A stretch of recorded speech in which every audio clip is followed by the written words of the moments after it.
The most devastating way to make a narcissist lose their sanity and control over your life. Ever wondered what truly pierces the armor of a narcissist?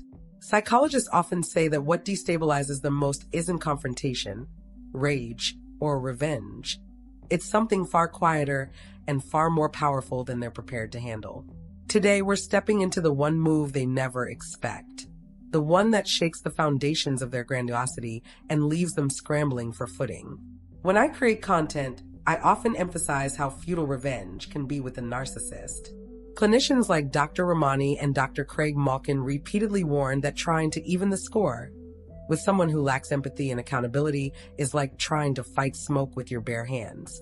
Nothing you do, no clapback, no emotional explosion, no calculated payback will ever match the psychological injuries they've inflicted on you. And psychologists agree. Healing begins the moment you redirect your energy inward, reclaiming your identity instead of attempting to punish theirs. Yet one dynamic consistently emerges in the research. Although revenge is pointless, a specific response, ignoring them, can have a surprisingly deep psychological impact on the narcissist. Let's go straight to it.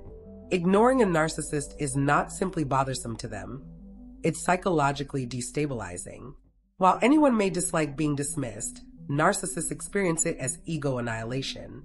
They depend on a steady drip of attention, validation, emotional engagement, and even conflict to maintain their inflated sense of self.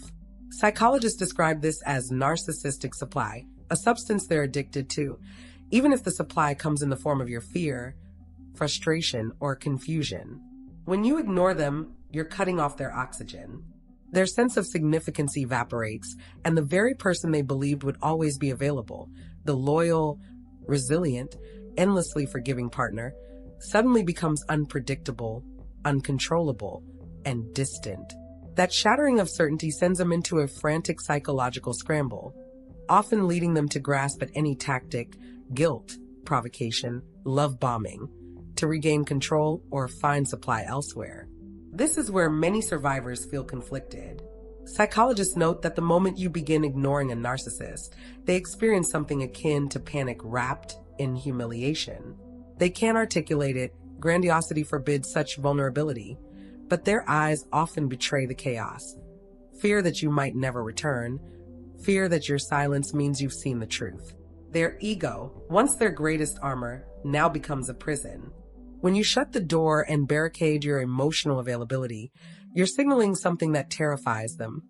This version of you, the empowered one, the boundary-setting one, is no longer willing to be suffocated by their hands, their rage, or their unspoken judgments.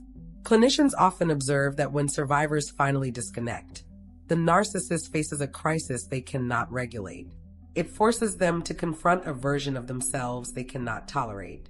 And here's the psychological twist. Cutting off their supply doesn't just wound them. It exposes their deepest fear of abandonment. Researchers show that narcissists oscillate between superiority and fragility. Your silence punctures their illusion of dominance, shortening their emotional career, as some psychologists put it, because they're forced into a loop of increasing failures. Their usual manipulative playbook stops working. Survivors often notice that the narcissist's distress manifests as agitation, desperate attempts at communication, or abrupt disappearances followed by sudden reappearances. It's a cycle rooted in their internal disorder, not in any fault of yours. But we need to talk about a deeper layer: narcissistic injury. According to psychoanalytic theory, narcissistic injury is the psychological equivalent of smashing a mirror in front of someone who's obsessed with their reflection. Anytime you hold them accountable, criticize their behavior, set boundaries, or simply fail to admire them, you puncture their grandiosity. Psychologists explain that their self-concept is built on a fragile illusion, not a stable core. So when you challenge their fabricated truth, even gently, they are momentarily forced to see themselves accurately. That glimpse is unbearable. It eats at them internally, erodes their internal story, and ignites an emotional collapse that they attempt to mask with denial, projection, or rage. They will insist they did nothing wrong, that you imagine the conflict, that you're the problem. It's a defensive reflex designed to restore the fantasy. I once shared a story about accidentally causing a major narcissistic injury, without malice, without intention, and many people related with their own stories of unintentionally cracking the narcissist's facade. Psychologists point out that survivors who have triggered such injuries often become less susceptible to manipulation afterward. Once you've seen their mask slip, once they know you've witnessed their fragility, they approach you more cautiously, or, in many cases, avoid you entirely. It is a deeply embedded wound, and they do not forget it. Rejection, however, delivers one of the heaviest blows. When you're the one to walk away, everything in the narcissist's world collapses inwards. Psychological studies show that narcissists prefer to be the one who leaves because it allows them to rewrite the story, turning themselves into the hero or victim, never the perpetrator. They want time to prepare new supply, create a new narrative, and position themselves with an audience ready to sympathize. But when you end the relationship, you take control of the story. You rob them of their exit strategy, their excuses, their ability to claim they were forced out. Suddenly, they have no script. They can't say, "I had no choice, they were unfaithful," or "I left because they were unstable." You strip them of their performance, and psychologists note that this collapses their coping mechanisms. After you're gone, they must rely on others for support, something narcissists deeply resent because dependency threatens their illusion of superiority.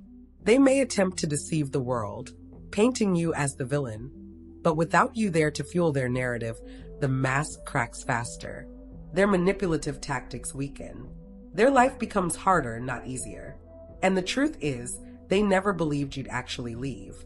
They were certain their charm, intimidation, or emotional hooks would keep you tethered forever. But your disappearance leaves a permanent imprint. Psychologists consistently note that when a narcissist loses a source of supply who saw them clearly and walked away anyway, it reshapes their internal landscape.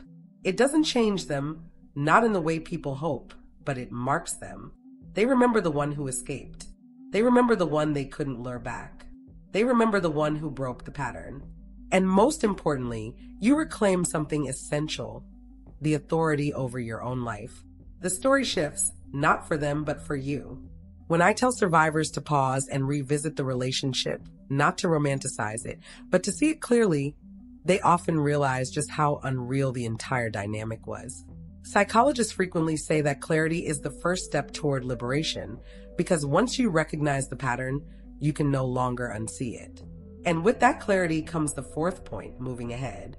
This is where the strangest, most emotionally contradictory experiences often begin to surface.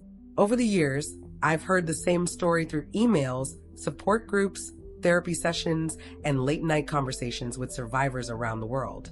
They all describe the same baffling phenomenon. The moment life finally begins to feel stable, the narcissist reappears, almost as if they have been alerted by some internal radar signaling your progress.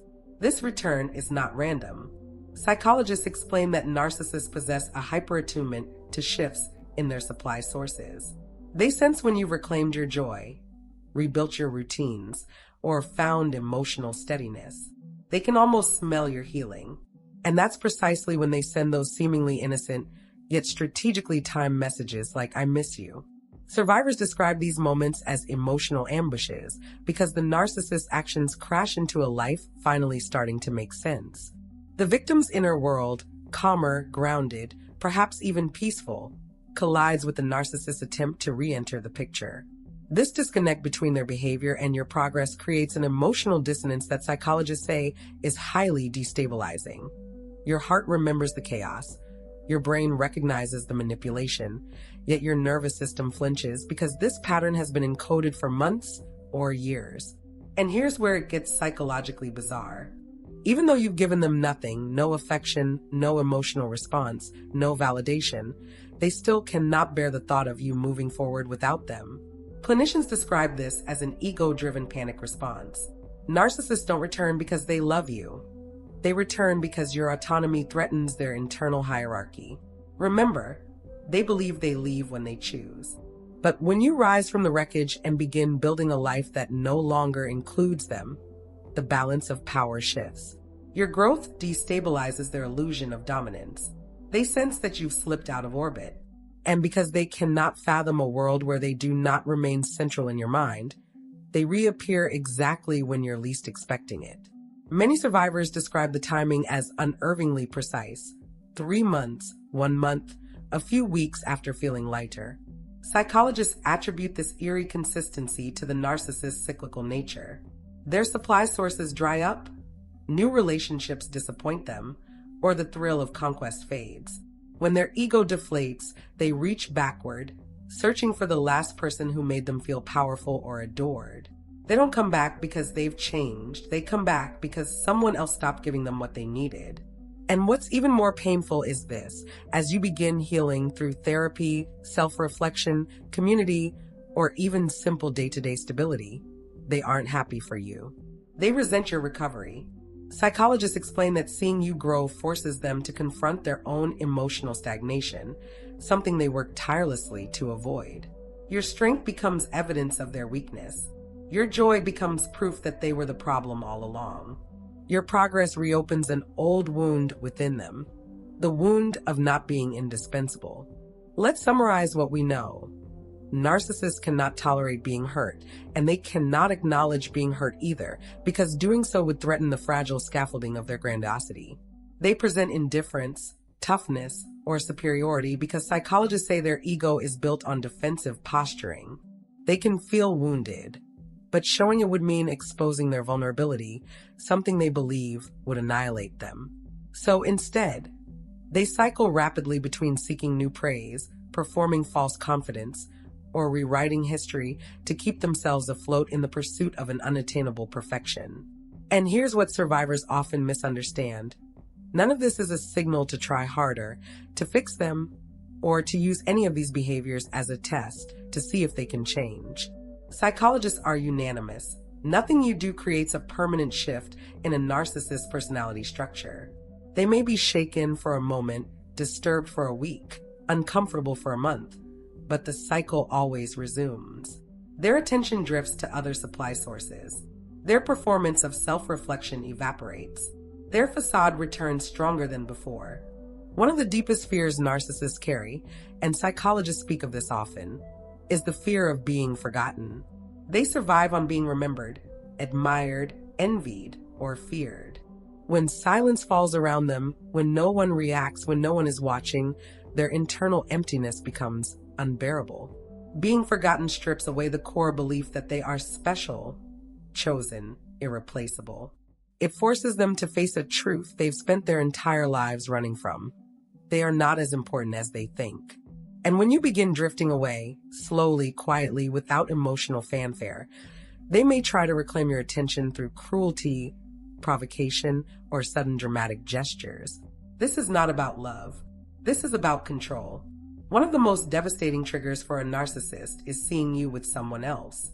Psychologists compare this reaction to a narcissistic psychic wound, a symbolic death of their fantasy that they owned a permanent place in your life. They don't just resent the new person. They resent what that person represents: your independence, your desirability, your emotional rebirth. It doesn't matter if you've been apart for years or months. In their mind, you belong to them eternally, a trophy that should never be displayed in someone else's hands. Your new partner becomes a threat to their superiority, and they respond with jealousy, bitterness, or attempts to shame or destabilize you. Their internal monologue becomes a dizzying mix of how dare they move on, and why aren't they still suffering over me? Ironically, psychologists point out that the narcissist's reactions mirror the exact feelings they provoked in you: helplessness, insecurity, and humiliation. Yet they believe they are uniquely victimized. And so we come to the final truth. Narcissists are angered by anything that threatens their ego: being ignored, being forgotten, being replaced, being held accountable, being seen accurately, or being deprived of control.